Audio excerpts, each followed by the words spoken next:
making tarte tatin for you today. This is just an apple pie, really, French style. So, what I'm going to do is I have about a cup of sugar, about a quarter cup of butter chopped up, I've got some pure vanilla extract. You can also use the vanilla bean if you like, and that's much nicer. But this is going to be faster and much easier. And then I have about 10 red delicious apples that have been quartered. So to start, in this pan, I'm going to put a little sugar. As you can tell, it's covering the bottom of this Teflon pan. Now I'm going to start to place apples around the edges of the pan. These are all the quartered red delicious apples. There we go. It's gone one layer around. Now I'm going to start the next round. As you place them right on the sugar, like this. Perfect. There we go. Just like that. Second round. Now, I'm going to do another one. Just like this. It's beginning to look almost like a flower. Then we have a couple more pieces over here. I think I could fit maybe 3 in here. There we go. Okay. So now it's pretty tight, but the apples here are actually very loose. So now I'm going to fill in the holes now. I'm going to keep on adding apples wherever I see a spot where I could fit an apple. I'm going to stick it in there.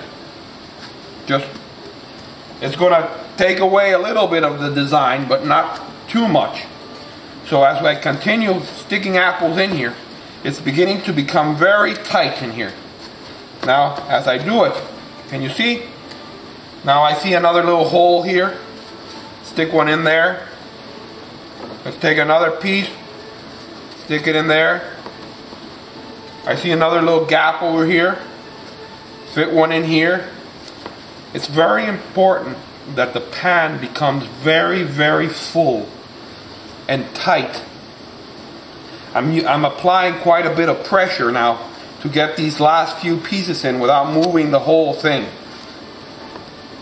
The whole point is that as this cooks, it's going to become one, and the pectin in the apple with the caramel in the sugar that's going to be created in the oven now is going to bind this all. And for this particular tart, I'm going to place a piece of puff pastry on top, but that comes next. Okay, so now I placed all the apples in here. I'm going to go ahead and put sugar on them. The rest of this cup of sugar. It seems like a lot of sugar, but you know, it is apple pie, and what is apple pie without a lot of sugar? Then I'm going to take the butter. I'm going to sprinkle this on top here, all over the place here. That's going to help give it a beautiful flavor, just like that. And then I'm going to take the vanilla extract, about a tablespoon of vanilla extract. There we go, just like this. Okay, so it's ready, and off to the oven it goes, 350 degrees for about 30-40 minutes. Before it goes in the oven, of course, I'm going to put it on another pan. In case it bubbles a lot, it's not going to make a mess out of the oven. So the tarte tatin is coming out of the oven.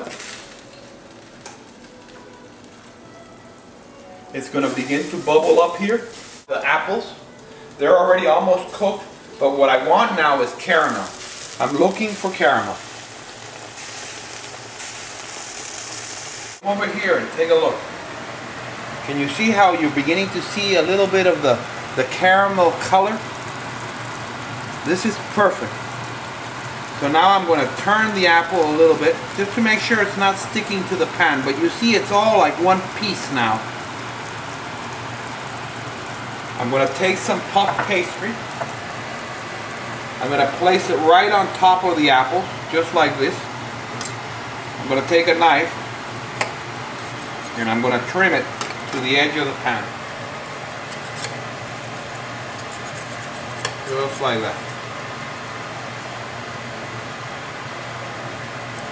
I'm going to work quickly because the puff pastry begins to melt.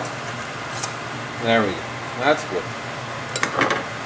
Put that aside here. And now, the puff pastry has to cook, so it's going to go back in the oven at a 350-degree oven until the pastry is cooked. Since it's already begun to caramelize, by the time it comes out, it will have the right color. And it will be beautiful. We're going to let it sit, and then we'll continue from there. So off to the oven it goes. Wow, the tarte tatin is ready. Now the crust here is hard now. The colors are right. Now we have to let this sit for a while. Now it's cool, and it can spin in the pan. I'm going to take a plate. I'm going to put it over the pan like this. And then I'm going to turn it over, just like that. I'll spin it a little bit to make sure it gets loose. And there you go. Tarte tatin. Rate it if you want right here and serve it like this.